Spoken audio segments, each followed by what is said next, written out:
प्रदेश विशेषमा आज हामीसँग हुनेछन्। समुदाय स्तरमै संक्रमण फैलिसक्दा पनि सप्तरीमा अझै देखिएन सावधानी, निषेधाज्ञामा पनि भिडभाड उस्तै। बजेट कार्यान्वयनमा कर्णाली प्रदेश सरकारको असफलता, गत वर्ष 52% बजेट फ्रिज। धनुषामा कृषि यान्त्रिकीकरण प्रवर्धन केन्द्रले कामै नसकी माग्यो 6 करोड भुक्तानी, अनियमितताको आशंका। र बेरुजु फर्स्योटमा प्रदेश सरकारको उदासीनता, आर्थिक अनुशासन र पारदर्शितामा प्रश्न। नमस्कार, म रुबिना थापा। यी थिए प्रदेश विशेषका आजका हाम्रा सामग्री। यसबाहेक हामीसँग हुनेछ धनुषामा कृषि यान्त्रिकीकरण प्रवर्धन केन्द्रले कामै नसकी माग्यो 6 करोड भुक्तानी सम्बन्धी सामग्री। हेर्दै गर्नुहोस् प्रदेश विशेष, समाचार, समीक्षा र सन्देश।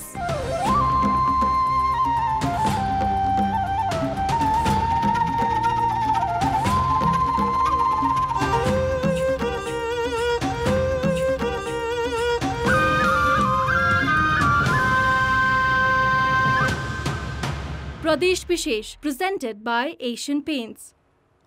समुदाय स्तरमै कोरोना भाइरसको संक्रमण फैलिन थाले पनि सप्तरी सदरमुकाम राजविराजमा अझै पनि भिडभाड गरेर लापरवाही गर्ने क्रम रोकिएको छैन।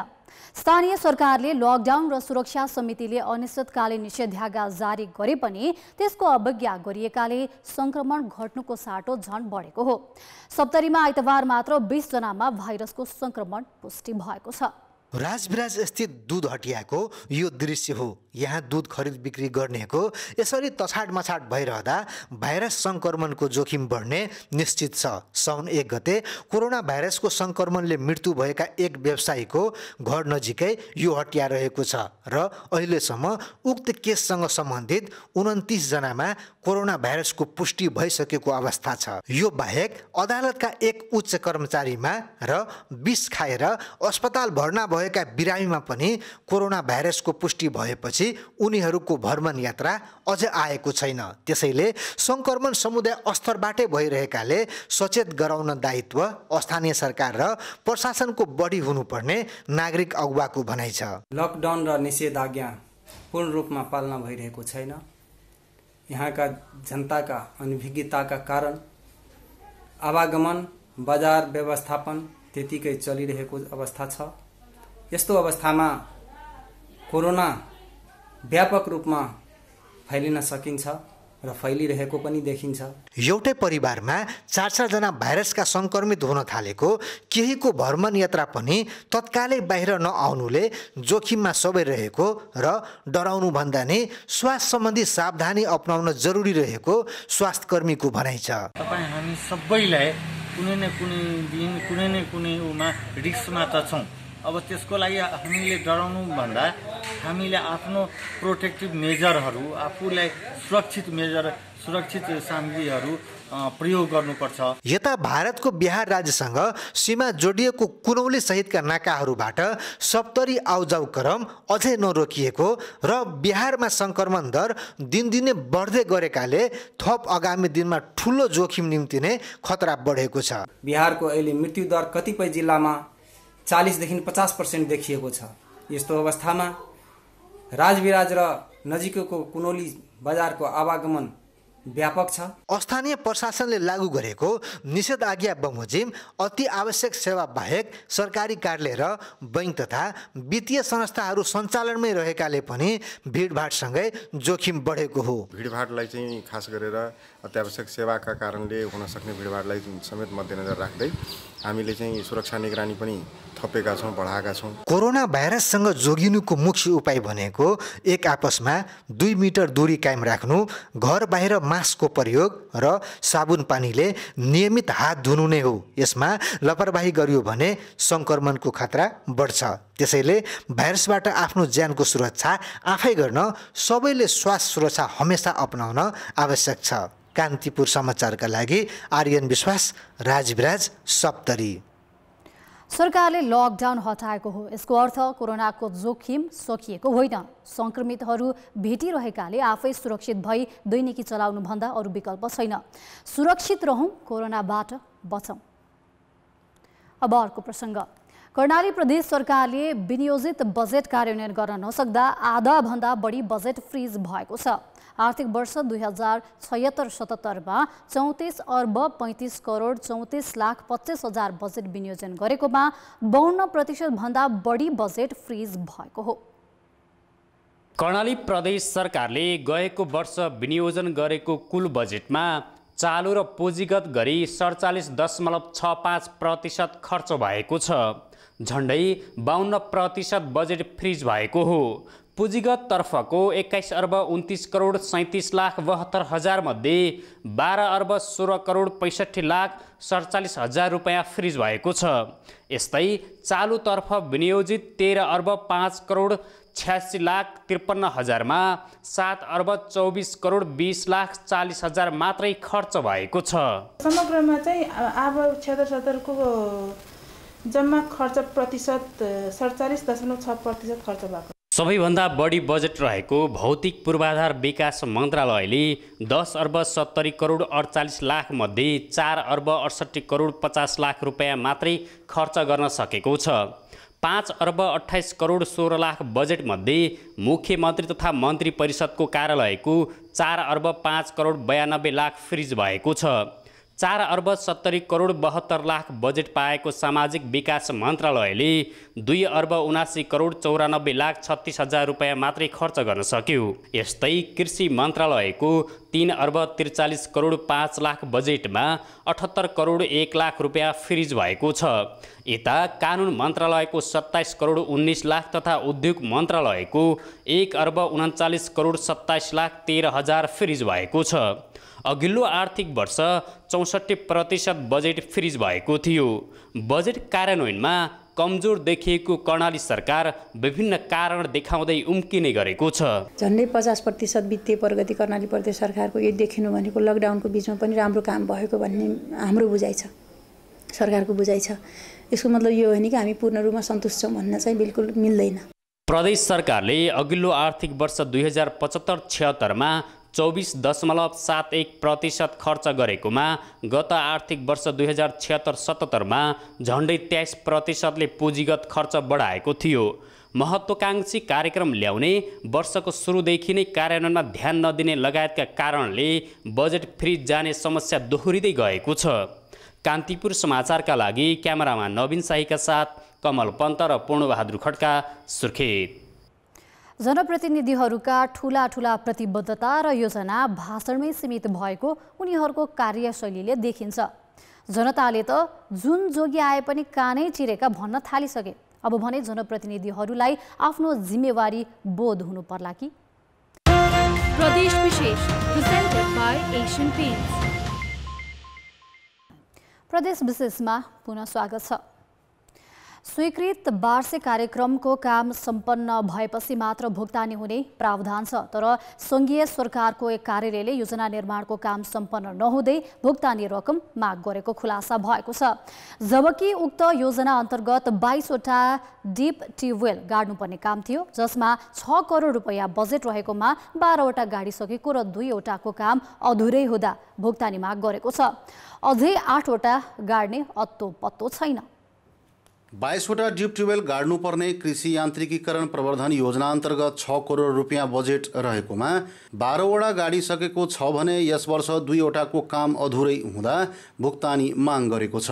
अझै 8 वटा गाड्ने कामको अतो पतो नै छैन। चितवन जिल्लाको माडी नगरपालिकाको देउजरमा सिँचाइका लागि सङ्घीय सरकारले डिप ट्युबवेल जडान गर्ने काम सुरु गरेको थियो। डिप ट्युबवेल जल प्रवर्धन समितिको सहकार्यमा धनुषाको नकटाझिज स्थित सङ्घीय सरकारको कृषि यान्त्रिकीकरण प्रवर्धन केन्द्रले 2 पटक डिप ट्युबवेल गाड्ने प्रयास गरे पनि सफल भएन। उहाँहरू पनि आउने अनि बर्सात पनि सुरु हुने सँगसँगै भयो। पहिलोचोटि हामीले चाहिँ ड्रिलिङ गर्दाखेरि 65 मिटरमा गएर कोल्याप्स भयो र यसरी चाहिँ 2 चोटि चाहिँ गर्दाखेरि नै कोल्याप्स भइसकेपछि अब हाललाई यसलाई चाहिँ स्थगन गरेर अनि फेरि अब हिउँदमा गर्ने कि के गर्ने भन्ने विषयमा हामी चाहिँ अहिले चाहिँ यो अवस्थामा चाहिँ छौँ। यस योजनाको कुनै काम नभए पनि कृषि यान्त्रिकीकरण प्रवर्धन केन्द्रले जनकपुर स्थित कोष तथा लेखा नियन्त्रक कार्यालयसँग 21,86,000 रुपियाँ भन्दा बढी भुक्तानी माग गरेको खुलासा भएको हो। डिप ट्युबवेल जल प्रबन्ध समिति माडी 1 देउजर चितवनको नाममा कृषि यान्त्रिकीकरण प्रवर्धन केन्द्र नक्टाजी धनुषाको 21,86,826 रुपियाँको भुक्तानी आदेश 77 साल असार 30 गते हामीलाई प्राप्त भएको छ। धनुषाको बनेनिया स्थित राष्ट्रिय धानबाली अनुसन्धान परिषदको परिसरमा डिप ट्युबवेल जडानको अवस्था पनि उस्तै छ। यहाँको काम अधुरै रहे पनि असार 30 गते प्राविधिक मूल्याङ्कन सहित 16,01,028 रुपियाँ भुक्तानी माग गरेको थियो। हामीले 30 गते बनाएको बिललाई त्यो हाम्रो हिसाबमा त लोडिङ भइसक्यो, सबै त भइसकेको छ। मेजर काम के छ भने एउटा तपाईँको ब्याकवास गर्ने त हाम्रो त्यति बेला नै भइहाल्छ, ब्याकवास र इनरवास। त्यसलाई हामी झन् त्यसलाई लम्ब्याएको 2 दिन 3 दिनसम्म गरौँ भनेर भनिदियौँ। पम्पको चलाउनु थियो, अब उसको पम्प नआएर हामीले आफ्नो पम्प अहिले पठाएर त्यो आज हामी कार्यक्रम राखेको थियौँ बेलुका 5 बजे। त्यो हिसाबले हामीले यहाँ आज पम्प लोड गरेर यहाँ पानी निकाल्छौँ। काम अधुरै रहेको खबर पाएपछि स्थलगत निरीक्षणको क्रममा कृषि यान्त्रिकीकरण प्रवर्धन केन्द्रका प्रमुख पूर्वे र कोष तथा लेखा नियन्त्रक कार्यालयका प्रमुख मिश्रबीच भनाभन समेत भएको थियो। कृषि तथा पशुपन्छी विकास मन्त्रालय अन्तर्गत रहेको कृषि यान्त्रिकीकरण प्रवर्धन केन्द्रले स्थानीयवासीको सहभागितामा सिँचाइका लागि झापादेखि कञ्चनपुरसम्म डिप ट्युबवेल जडानको काम गर्दै आएको छ। गएको वर्ष मात्र 7 जिल्लामा 3.5 करोडको लागतमा 12वटा डिप ट्युबवेल जडान गरेको छ। जल प्रवर्धन समितिसँगको मिलोमतोमा कृषि यान्त्रिकीकरण प्रवर्धन केन्द्रका प्रमुखले अनियमितता गरेको कर्मचारीकै भनाइ छ। कान्तिपुर समाचारका लागि चितवन सहकर्मी राजु चौधरी र बिर्खेश यादवका साथ अनिल मिश्र, जनकपुरधाम, धनुषा। कामै नसकी रकम भुक्तानी माग्ने सरकारी कार्यालयका हाकिमको व्यवहारले अनियमितताको आशंका गर्नेहरूलाई नै बल पुगेको छ। यस्तो नहोस्। सुदूरपश्चिम प्रदेश सरकारको बेरोजु वार्षिक बढ्दो क्रममा छ, तर त्यसलाई फर्च्योट गरेर परीक्षण गराउन भने प्रदेश सरकार उदासीन देखिएको छ। महालेखा परीक्षकको कार्यालयले आर्थिक वर्ष 2075-76 को लेखा परीक्षणको प्रतिवेदन बुझाइसक्दा पनि प्रदेश सरकारले त्यसअघि आर्थिक वर्ष 2074 र 75 कै प्रतिवेदनलाई संसदमा प्रवेश गराएको छैन, जसले प्रदेश सरकारको आर्थिक अनुशासन र पारदर्शितामाथि प्रश्न चिन्ह खडा भएको छ। आर्थिक वर्ष 74-75 मा 10 वटा कार्यालय मार्फत 26 करोड बजेट खर्च गरेको सुदूरपश्चिम सरकारको बेरोजु 59 लाख देखिएको थियो। आर्थिक वर्ष 75-76 मा भने 127 कार्यालय मार्फत 22 अर्ब 82.5 करोड बजेट खर्च गरेको प्रदेश सरकारको बेरोजु 88 करोड 28 लाख बढी देखिएको छ।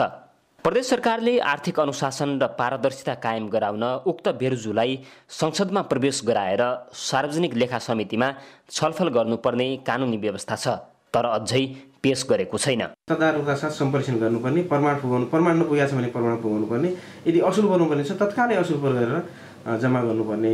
यसरी चाहिँ यस्ता विषयहरूलाई सार्वजनिक लेखा समितिले हाम्रो मन्त्रालयका मार्फत निर्देशन दिन्छ। तर सुदूरपश्चिम सरकारलाई बुझाइएको आर्थिक वर्ष 74-75 कै लेखा परीक्षणको प्रतिवेदन समेत विगत 1 वर्षभन्दा लामो समयदेखि मुख्यमन्त्रीको कार्यालयमै थन्किएको छ। प्रदेश सरकार र प्रदेश सभामा पटक पटक प्रतिवेदनलाई छलफलमा ल्याउन आग्रह गर्दा पनि कसैले पहल नगरेकाले त्यसमाथि छलफल हुन नसकेको सार्वजनिक लेखा समितिको भनाइ छ। सरकारको तर्फबाट चाहिँ कमी कमजोरी रहेको छ र अब चाहिँ यो सरकारलाई हामी बोलाएर समितिमा बोलाएर मुख्यमन्त्रीज्यूलाई पनि बोलाएर अर्थमन्त्रीज्यूलाई पनि बोलाएर अनि चाहिँ यसलाई चाहिँ हामी सिस्टममै चाहिँ हाम्रो समितिमा आउनुपर्छ भनेर चाहिँ हामी दबाब दिनेछौँ। एकातिर बेरोजु बढ्दै जाने र अर्कातिर प्रदेश सरकारले आर्थिक कार्यविधि ऐन विपरीत महालेखा परीक्षकको प्रतिवेदनलाई व्यवस्था गर्दा बेरोजुको अग्रपङ्क्तिका कार्यालयले उन्मुक्ति पाउन थालेका छन्, जसले गर्दा काम गर्ने तर त्यसको परिणामका विषयमा कसैले पनि ध्यान दिएका छैनन्। त्यसकारण बजेट खर्च गरेर आर्थिक प्रगतिको होडबाजीमा लाग्ने भन्दा पनि दिगो विकास र आर्थिक पारदर्शिताका विषयमा समेत प्रदेश सरकारले उत्तरदायित्व वहन गर्न आवश्यक छ। कान्तिपुर समाचारका लागि महेन्द्र बम, धनगढी, कैलाली। पछिल्ला समय बेरोजु बढ्दो क्रममा छ। कमजोरी कसको हो?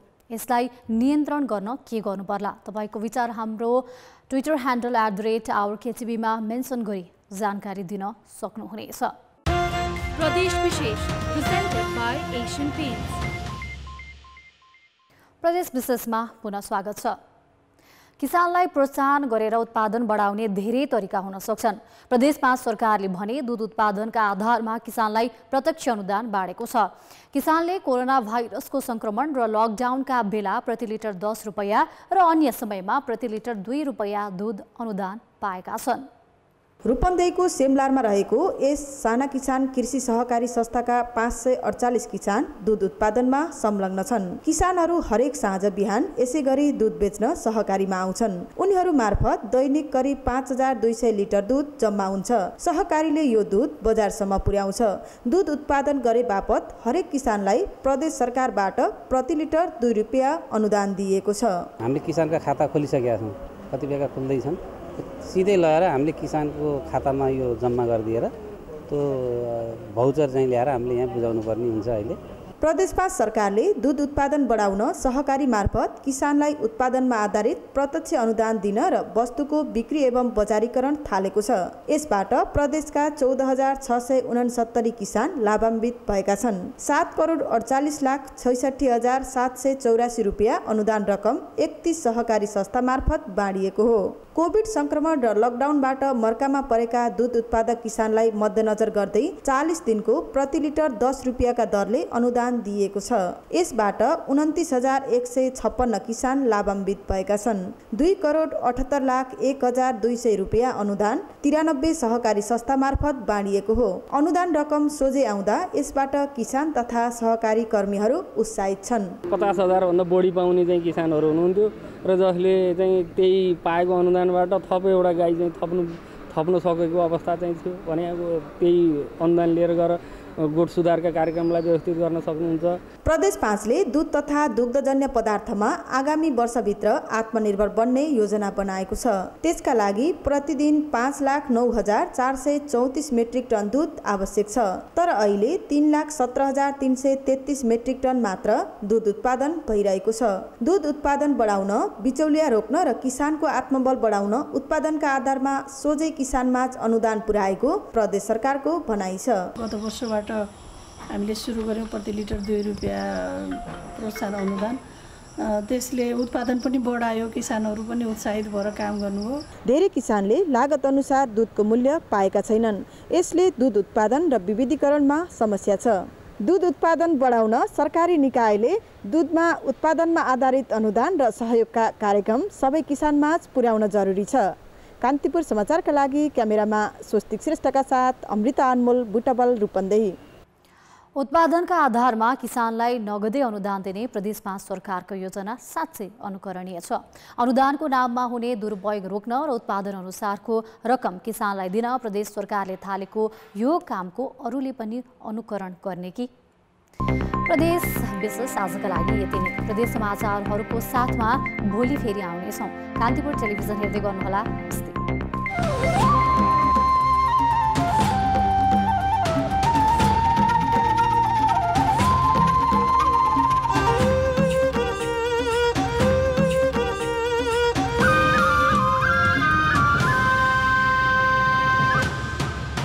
प्रदेश विशेष